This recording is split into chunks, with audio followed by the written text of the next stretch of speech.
Sampurasun para mitra, kalintang bingahna tiasa tepang deui dina acara Pani Ismanah di kanal YouTube YKB Bahasa Sunda.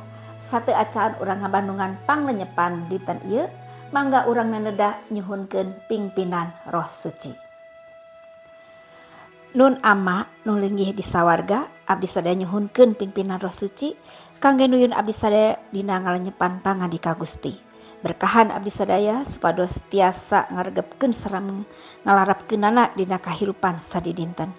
Panada ieu disuhunkeun di lebet asmaning Gusti Yesus Kristus. Hatur nuhun Gusti. Amin. Para mitra, lenyepaneun urang dinten ieu dicutat tina buku renungan wasiat anu dijudulan Mispat dumasar kitab Yesaya pasal 42 ayat 1 dugi ka 8. Sareng nas nu janten puseur panglenyepan urang nyaeta ayatna nu katilu anu unggalna kieu. Moal nepi kami teskeun kaso anu geus ngulapes, moal mareuman palita anu hurungna geus kakalincesan, jembar adil ka sakabeh sarta moal barobah. Para mitra, seueur jalmi anu gaduh anggepan yen ngukuhkeun keadilan teh meryogikeun kakiatan. Kakiatan tiasa mihartos kakawasaan atanapi malihan kakerasan. Nanging urang oge kedah waspada margi justru kakawasaan sareng kakerasan ngamilik kacondongan pikeun kajantenan abuse of power atanapi nyalahgunakeun kakawasaan. Para mitra, kecap hukum dina aosan urang muasalna tina kecap mispat, artosna teh keadilan sareng keadilan baris leres-leres ngawujud nalika Gusti Allah jumeneng di ieu bumi. Hal eta teh margi Gusti Allah nanjeurkeun keadilan sanes ku kakiatan atanapi kasawenang-wenang, tapi ku kalemah lembutan anu mulihkeun sareng medalkeun cahaya kahirupan atanapi pangharepan. Urang tiasa ngabandingkeun hal eta sareng medalna murang kalih sakumaha nu diseratkeun dina kitab Yesaya pasal 8 ayat 5 dugi ka 6 atanapi tunggul Isai turunan Daud sakumaha nu diserat dina kitab Yesaya pasal 11 ayat 1 dugi ka 5. Ayat aosan urang nandaskeun panolakan ngagunakeun kakawasaan atanapi kakiatan anu sawenang-wenang.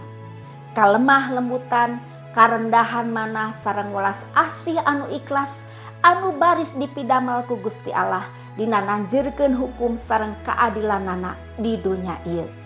Hal eta oge anu dipidamel ku Gusti Allah mangga tingali dina Injil Matius pasal 15 ayat 18 dugi ka 20 sareng Injil Lukas pasal 4 ayat 18 dugi ka 18 anu nandeskeun misi mesianik nyaeta misi nyalametkeun.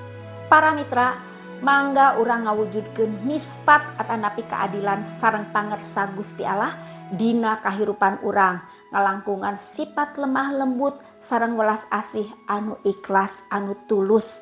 Ku kituna urang oge ilubiung dina karya pamulihan sareng ngagugahkeun cahaya kahirupan.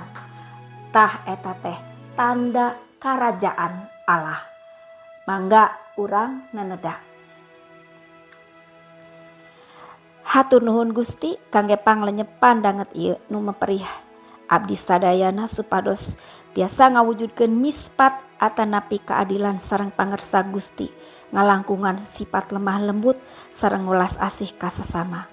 Pamugi guaran ieu janten berkah kangge abdi-abdi sadaya nu ngiatkeun iman abdi-abdi dina ngalakonan kahirupan sadidinten. Hatur nuhun Gusti paneda sareng pangdoa ieu disambat sareng disuhunkeun di lebet asmaning Gusti Yesus Kristus. Amin.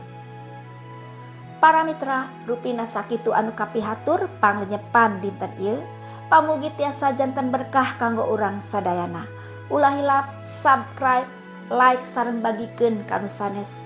Margi ku cara kitu para mitra tos ilubiung dina ngamasurkeun Injil kasalametan sasarengan YKB. Gusti Yesus ngaberkahan. Cak heula.